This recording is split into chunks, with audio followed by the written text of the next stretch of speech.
అందుకని జాగ్రత్తగా మీ హృదయాల్లో పెట్టుకోండి. నక్షత్రం వలె మనం కూడా ప్రకాశించాలి, ప్రత్యేకంగా ఉండాలి, ప్రయాణం చెయ్యాలి. దేవుని దగ్గరికి కొంతమందినైనా నడిపించే వరకు, దేవుని దగ్గరికి వెళ్ళే వరకు మనం ప్రయాణం చేయాలని నేర్చుకున్నాం.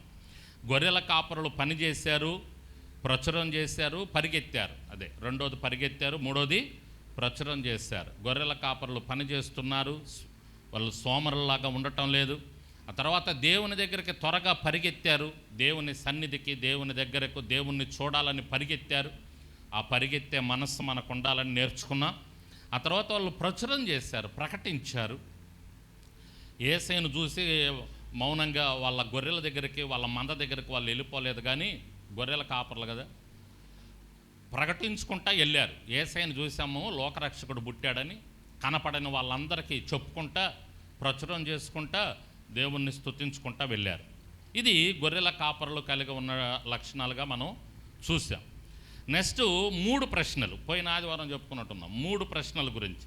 ఇది ఎలాగూ జరుగును అంద మరియా ఆ దూత రాగానే, దూత చెప్పగానే నీ గర్భాన శిశువు పుడతాడనగానే ఆమె ఆశ్చర్యం కదా, నేను పురుషుణ్ణి ఎరుగని దానను, ఇది ఎలాగూ జరుగుద్ది, అసాధ్యం కదా, ఇది సాధ్యం కాదు కదా, మరి పురుషుడు లేకుండా గర్భం దాల్చడం అసాధ్యం కదా, అసాధ్యం జరగదు కదా అని ఆమె అంది. అప్పుడు దూత చెప్పాడు, ఏమని చెప్పాడు దూత?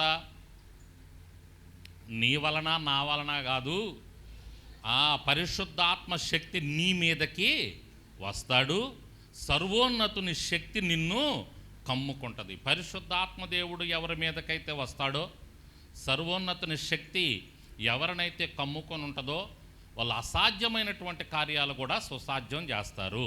దేవునికి స్తోత్రం.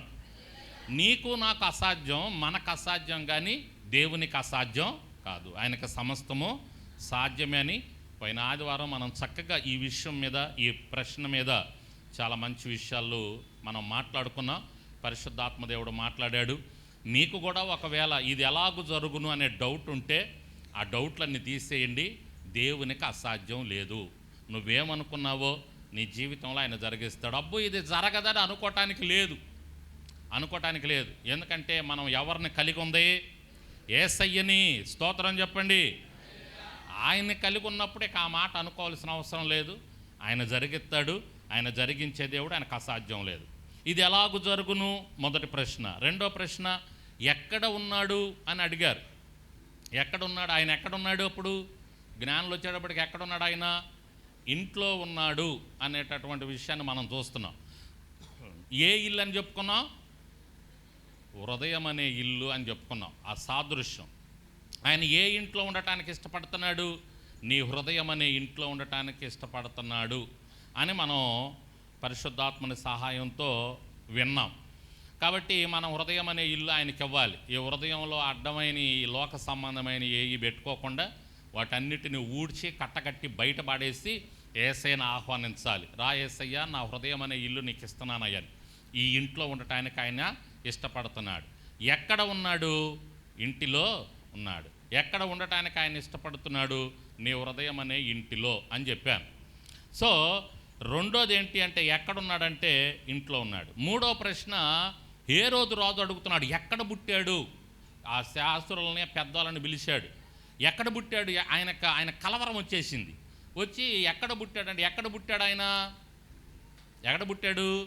బెత్లెహేములో పుట్టాడు. బెత్లెహేములోని ఎందుకు పుట్టాడంటానికి మరొక 3 మీకు తర్వాత చెప్పినట్టున్నా. ఆ రోజు ఒకటి చెప్పాను, ఆ తర్వాత వాక్యంలో ఏదో సందర్భంలో మిగతా 2 చెప్పినట్టున్నా. బెత్లెహేములోనే ఎందుకు పుట్టాడంటే, బెత్లెహేము మధ్య ప్రాంతం. ఈ భూమికి మధ్య ప్రాంతం ఏది? బెత్లెహేము.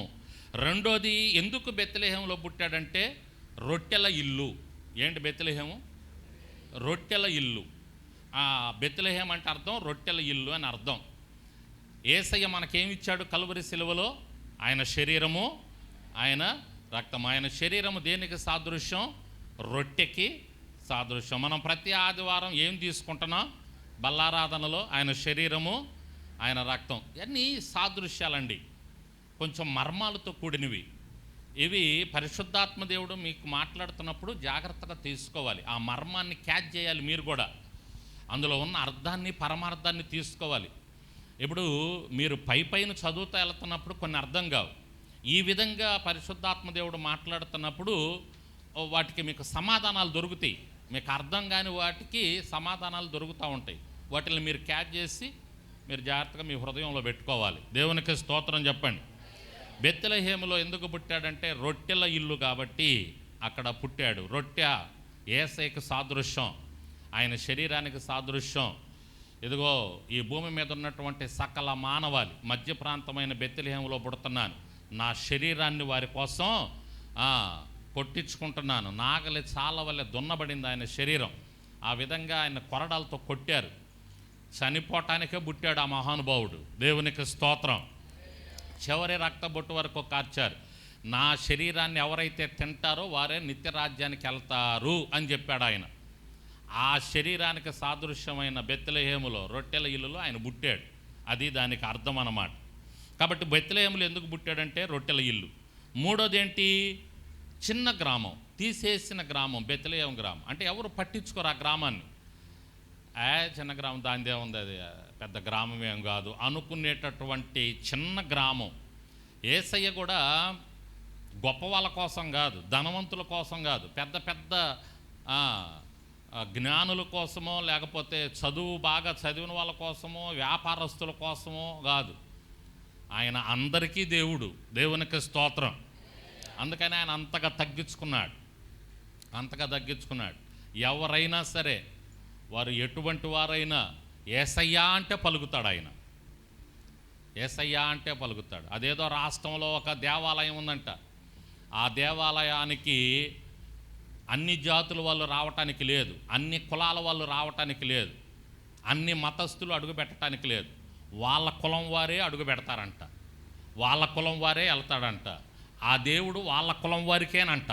మరి అదేం దేవుడో నాకు తెలియదు. అట్లాంటి దేవుడు ఓ రాష్ట్రంలో ఇప్పటికీ ఉంది. పేరు చెప్పకూడదు కానీ ఆ దేవుడు కేవలం ఆ కులం వాళ్ళ వరకే, వాళ్ళే అడుగు పెట్టాలి. ఇంకెవరన్నా అడుగు పెడితే అంటరాని వాళ్ళుగా చూస్తారు, నెట్టెత్తరే మీకు కాదు ఈ దేవుడు. అట్లాంటి దేవుళ్ళు ఉంటారు. అట్లాంటి దేవుళ్ళని పిలిపించుకుంటున్నటువంటి వాళ్ళు ఉన్నారు.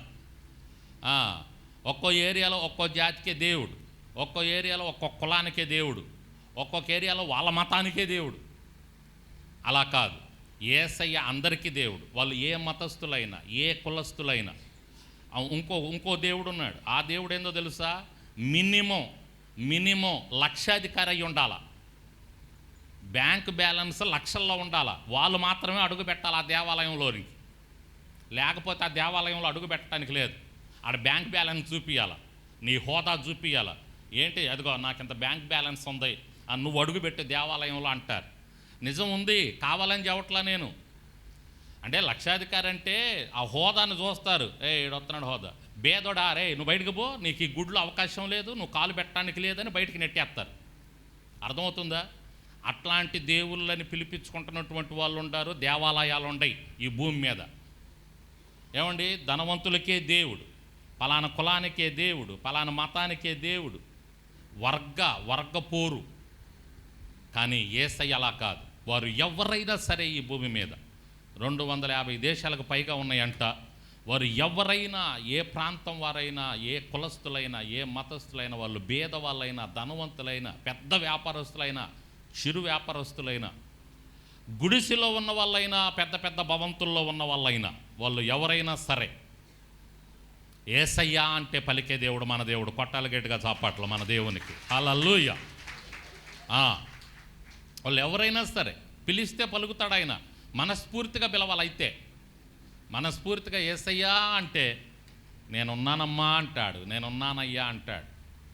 వారిని కౌగిలించుకుంటాడు, వారికి మాట్లాడతాడు, వారికి స్వప్నాలు ఇస్తాడు, వారికి దర్శనాలు ఇస్తాడు, వాళ్ళకి తన కృపను తోడుగా ఉంచుతాడు, కృపా వరాలు ఇస్తాడు, వాళ్ళను వాడుకుంటాడు. ఎందుకు పనికిరాని వాళ్ళైనా సరే వాళ్ళని వాడుకుంటాడు. కృపా వరాలు ఇస్తాడు, వరాలు ఇచ్చి మిమ్మల్ని వాడుకుంటాడు, మనల్ని వాడుకుంటాడు, ఆయన నడిపిస్తాడు. వాళ్ళు ఇల్లని లేదు, చదువు ఉందా లేదని కాదు, భేదవల్ల ధనవంతులని కాదు, ఈయన అందరికీ దేవుడు. అది చూపించుకోవటం కోసం ఆయన తగ్గించుకొని బెత్లెహేము గ్రామంలో పుట్టాడు. ఇంకా భయంకరమైనటువంటి విషయం ఏంటంటే పశువుల తొట్టిలో పడుకున్నాడు ఆయన. పశువుల తొట్టిలో, పశువులు ఏమంటారు దాన్ని, ఏమంటారు తాగేది, పశువులు తాగేది కుడిత. ఎస్, మనకిక్కడ కుడిత తొట్టి అంటారు, పశువుల తొట్టె. పశువులు కుడితి తాగే తొట్టిలో పడుకున్నాడంటే అసలు ఎంత తగ్గించుకున్నాడు చూడండి మన యేసయ్య. ఎందుకోసం చూపిస్తున్నాడు మాదిరి. నేను అందరి కోసం పుట్టాను, నేను తగ్గించుకున్నాను. ఎందుకు ఇంత తగ్గించుకున్నాను, నేను ఎందుకు ఇంత దరిద్రుడినయ్యానో తెలుసా? మిమ్మల్ని అందరినీ ధనవంతులుగా చెయ్యాలని. దేవునికి స్తోత్రం, హల్లెలూయా. ధనవంతుడేసు దయ ఉంచి నీపై దరిద్రుడాయేను గురుతుందా. ధనవంతుడైనటువంటి యేసు మన కోసం దరిద్రుడయ్యాడు. నువ్వు నేను దరిద్రులం అవటం ద్వారా మనం దరిద్రులం, పాపం చేసి దరిద్రులం అయిపోయాం.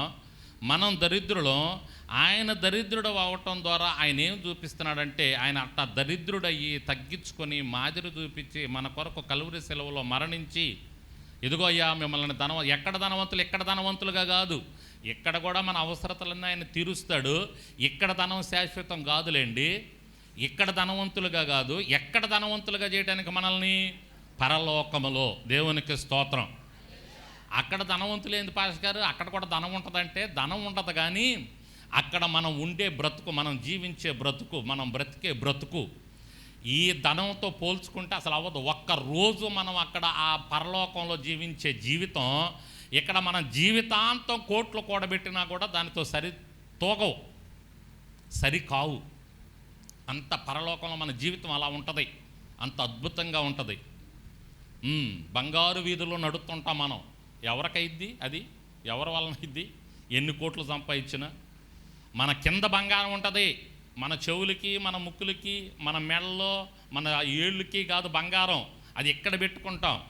పరలోకంలో ఇక్కడ ఉండదు బంగారం, మన కాళ్ళ కింద ఉంటుంది బంగారం. దేవునికి స్తోత్రం. అక్కడ బంగారపు వీధుల్లో నడుస్తూ వెళ్తూ ఉంటాం. కాబట్టి అంత ధనవంతులుగా మనల్ని చేయటానికి ఆయన ఏమయ్యాడు? దరిద్రుడయ్యాడంట. బెత్లెహేము గ్రామంలో జన్మించాడు, దరిద్రుడయ్యాడు, పశువుల తొట్టిలో పరుండబెట్టబడ్డాడు. బెత్లెహేములో ఎందుకు పుట్టాడు ఆయన? 3 విషయాలు మనం చూసాం. మధ్య ప్రాంతం, రొట్టెల ఇల్లు, తీసేసిన గ్రామం, చిన్న గ్రామం. అందుకని ఆయన బెత్లెహేములో పుట్టాడని 3 అది విషయం.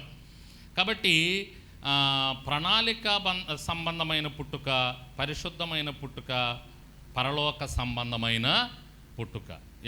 యేసయ్య పుట్టడం అనేది అప్పటికప్పుడు జరిగింది కాదు, దాని వెనుక ఒక ప్రణాళిక ఉంది. మీలో చాలామంది అనుకుంటారు యేసయ్య 2000 సంవత్సరాల క్రితమే పుట్టాడా, మరియమ్మ గర్భాన, అంతకుముందు దేవుడు లేడా అని అనుకుంటారు. యేసయ్య తండ్రి ఎప్పటి నుంచో ఈ సృష్టి ఆరంభం నుంచి ఉన్నటువంటి వారు. అయితే నరరూపిగా ఆయన అవతారం ఎత్తి కన్య మరియమ్మ గర్భాన్ని జన్మించాడు, మన కోసం, మన పాపముల కోసం, కలువరి శిలువలో బలి అవటానికి. ఇది ఎప్పుడు ప్రణాళిక అంటే, ఎప్పుడు ఆదిలోనే, సృష్టి ఆరంభంలోనే దేవునికి తెలుసా లేదా? ఆయనకన్నీ తెలుసు. నేను ఒక మానవుడిని సృష్టిస్తాను, ఆ మానవుడు తప్పిపోతాడు, ఆ మానవుడు నేను పండు తినొద్దంటాను, ఆ పండు తింటాడు, అవ్వ ద్వారా పండు తింటాడు, పండు తిన్న తర్వాత వాళ్ళు పాపంలో పడిపోతారు.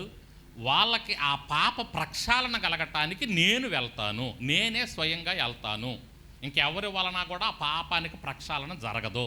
కాబట్టి నేనే వెళ్ళాలని ఇది ఆదిలోనే దేవుడు ఒక స్క్రిప్ట్ రాసి పెట్టేసుకున్నాడు. ఆయనకు అన్నీ తెలుసు.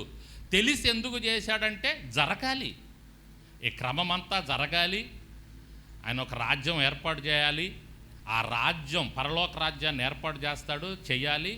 అందులో ఉండటానికి ఎవరైతే గడుసుండయో, నా మాట వింటారో, నిలబడతారో వాళ్ళనే పెట్టాలని ఈ ఎగ్జామ్ అంతా పెడుతున్నాడు, ఈ పరీక్షలన్నీ పెడుతున్నాడు. దేవునికి స్తోత్రం చెప్పండి. ఎగ్జామ్, ఒక విద్యార్థి ఎగ్జామ్ రాయాలంటే అంటే పరీక్షలు పెడతారు. ఎప్పుడు వాడు పాస్ అయ్యాడని తెలియాలి అంటే నెక్స్ట్ క్లాస్కి వెళ్ళాలని ఎలా నిర్ణయం, ఎలా అంటే వాడికి ఒక పరీక్ష పెడతారు. ఆ పరీక్షకు వాడికి ముందుగా ఒక స్క్రిప్ట్ ఇచ్చి అది చదవాలి బాబు అంటారు. అది చదివి ఆ పరీక్షలు రాస్తే పరీక్షల్లో ఎవరైతే పాస్ అవుతారో వాళ్ళకే నెక్స్ట్ క్లాస్ అన్నమాట. అలాగే మనకి కూడా ఆయన పరీక్షలు పెడతా ఉన్నాడు. ఈ పరీక్షల్లో నెగ్గినటువంటి వారికి నిత్యరాజ్యాన్ని ఇస్తాడు. దేవునికి స్తోత్రం చెప్పండి. హల్లెలూయా. కాబట్టి ఇదంతా ఆయనకు తెలుసు, ఇలా జరిగిద్దని ఆయనకు తెలుసు. నేను పరలోకం ఏర్పాటు చేస్తాను, ఆ పరలోకంలో నా మాట వినే వాళ్ళనే ఉంచుతాను, అంతా ఆయనకు తెలుసు. కాబట్టి ఆయన తెలిసే మొత్తం జరిగించాడు, జరిగించుకుంటా వస్తూ ఉన్నాడు. దాదాపు ముగింపులోనికి వచ్చేసాంలే. కాబట్టి 2000 సంవత్సరాల క్రితం దాదాపు యేసయ్య పుట్టుక అనేది అప్పటికప్పుడు జరిగింది కదా. అది ఆల్రెడీ ఆదిలోనే దేవుడు ఒక ప్రణాళిక సిద్ధం చేసి పెట్టాడు. కాబట్టి యేసయ్య పుట్టుక ప్రణాళికాబద్ధమైన పుట్టుక. రెండోది ఏంటి? పరిశుద్ధమైన పుట్టుక. ఎలా పుట్టాడు ఆయన? ఎలా పుట్టాడు? భార్య భర్తల కలయిక ద్వారా పుట్టలేదు.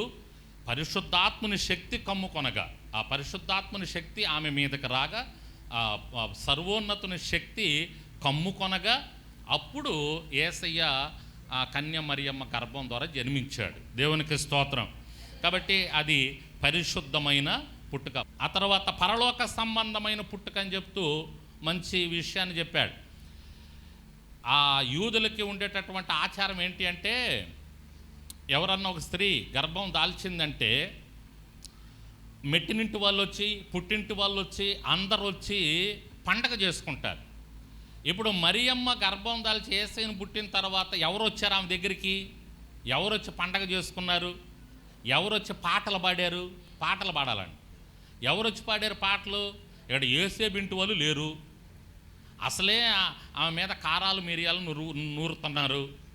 ఎందుకంటే ఈమెకి ఎట్లా అసలు గర్భం ఎట్టొచ్చింది, ఏమేదో తప్పు చేసింది అని చెప్పి అందరూ ఆమెని అవమానపరుస్తున్నారు, బాధ పెడుతున్నారు. అటువంటి పరిస్థితుల్లో ఎవరు పాటలు పాడారు? దేవదూతలు. దేవునికి స్తోత్రం చెప్పండి. సర్వోన్నతమైన స్థలములలోన మహిమ నీకే నీకే నీకే అంట. ఆకాశములో దూతలు పాటలు పాడినాయి అంట. సర్వోన్నతమైన స్థలములలో దేవునికి మహిమ, ఆయనకిష్టులైనటువంటి బిడ్డలకు భూమి మీద సమాధానం. ఎక్కడ ఉండదు అది? లోకాసువార్త 2వ అధ్యాయంలో. దేవునికి స్తోత్రం చెప్పండి. వింటున్నారా? ఏమింటున్నారు? ఏం పుట్టుక? ఆయన పుట్టుక పరలోక సంబంధమైన పుట్టుక. మూడు విషయాలు మీకు గుర్తు చేస్తా వస్తున్నాను. ఈ నెలలో, ఈ డిసెంబర్ నెలలో మనం విన్న మూడు విషయాలు మీకు గుర్తు చేసుకుంటా వస్తున్నాను. నక్షత్రం గురించి, గొర్రెల కాపర్ల గురించి 3 ప్రశ్నలు, బెత్లెహేములో ఎందుకు పుట్టాడు 3 విషయాలు,